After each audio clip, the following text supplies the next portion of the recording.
kami sa buhay na pinagkaloob niya kay Kai. At itilog na lang po.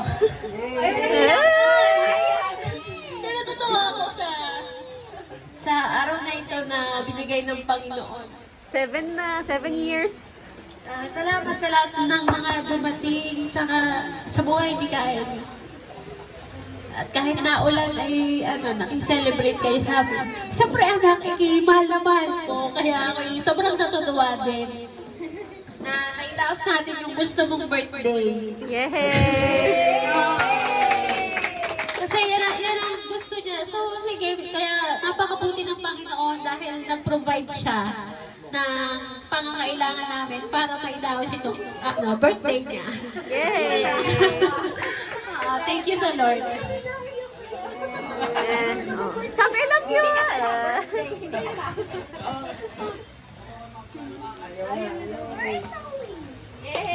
Yay naman!